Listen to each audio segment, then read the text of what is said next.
These tips and tricks are guaranteed to make your baking life easier in the kitchen.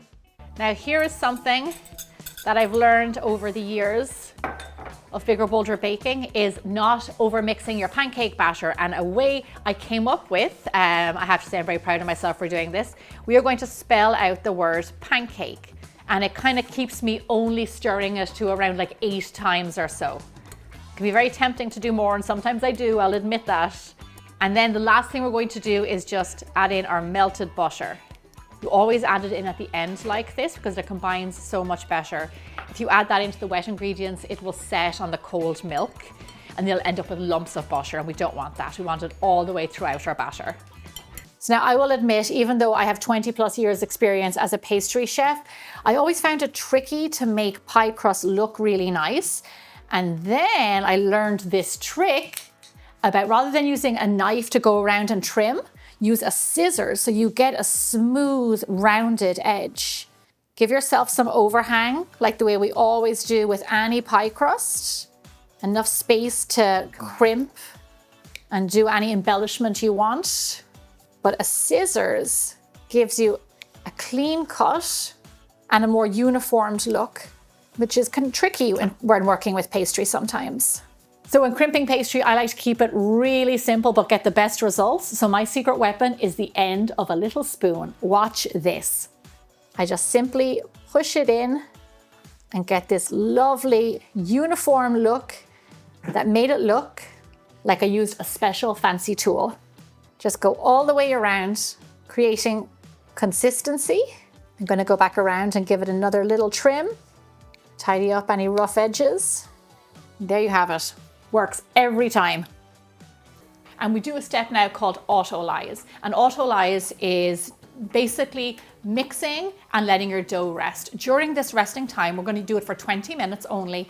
During this time, it creates the gluten bonds. It strengthens the dough, it smooths out the dough, and it just gets it ready for our next stage, which is pulling and folding. Okay, so just 20 minutes, you're going to see a difference in the dough when we come back.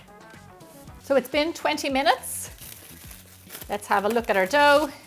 So as you can see, it's gotten a little bit saggier. Right now, we're going to do a series of pulls and folds, and we're going to do this 3 times, and we're going to let it rest 3 times. So I like to get my hand nice and wet, go into your bowl, get underneath that dough, and we're going to do this in quarters, so you're going to see me do that. Pull that dough, do you see that? Down into the middle.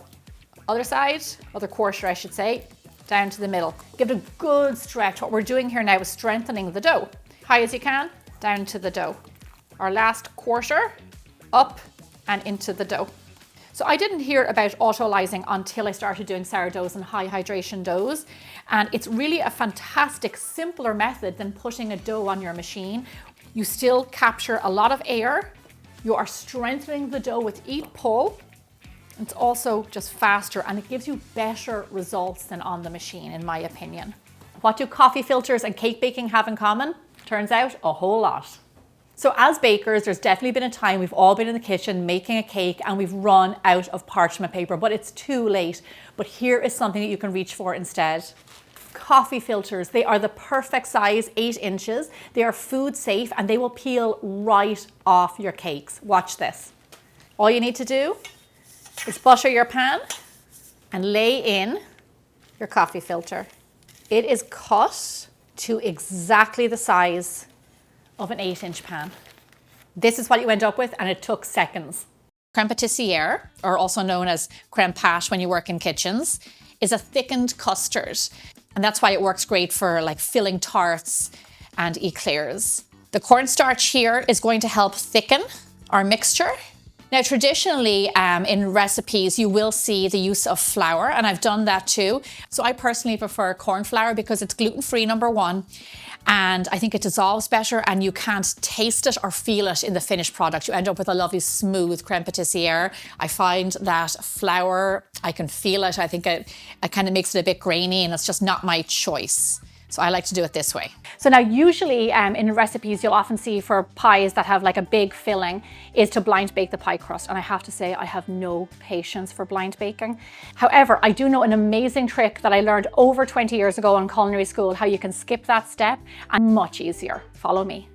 So if you put a pie crust ready to go in the pan in the freezer, it will actually eliminate the need for blind baking. I've done this so many times over the years and it works so fantastic. It freezes the dough, it means that you're going to shrink less, and it stops the crust from rising up when it's baking, eliminating the need for baking beads, for parchment, for all that mess. It is foolproof. It is such a great technique and it works really well. So there's a little bit of a baking tip for you. So when it comes to caramel making, please always stand by the pot, never walk away and leave a pan unattended. It can be very dangerous. There actually is crystallized sugar around my pan. Now that's very common, so do not worry. There's two things you can do. You can get a pastry brush that is dipped in some water and you can just brush it and dissolve that sugar and it'll disappear straight away, just like that. Or you can do what I normally do, which is nothing. Just leave it there. Don't worry too much about it. If it's really thick, it can fall back into your caramel. That is a very thin layer, so I'm not worried about it. Here we have a circle of parchment. Let me show you this chef's secret. Crumple it up really, really well. And this will help it sit into your pie crust so much better and take the exact shape that you were looking for. See that? It almost molds itself into the pastry, holding up the pastry. Lovely. So now another chef's tip. When it comes to baking beads that are kind of expensive in the stores, I do not buy them. I use an old bag of rice. You can use sugar, you can use lentils, beans, anything like that. They're really inexpensive and you can use them over and over again, as long as they're not dirty and they stay dry. So this is old brown rice that I didn't get to use in time, but it makes for great pie weights.